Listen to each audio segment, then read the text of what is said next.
Hi, I'm Mike from 1A Auto. We've been selling auto parts for over 30 years.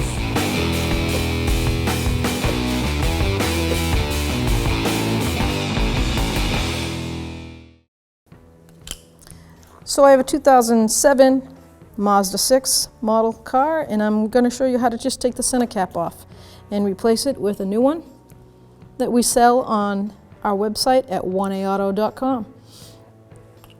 Now, with the tire dismounted, I find it easier. I know it's a lot to go through. You can try a small screwdriver, but if your rim is in better shape than this one, you might mark it. See, it made a little mark right there. So you can pop it off that way, all the way around. Or, if I pop it back on for you, if you take the tire off, maybe you're going to change it when you get new tires put on.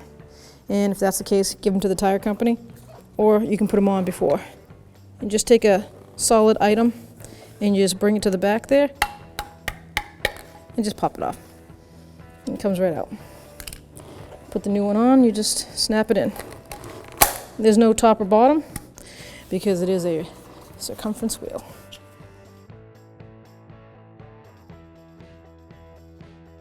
Thanks for watching. Visit us at 1aauto.com for quality auto parts, fast and free shipping, and the best customer service in the industry.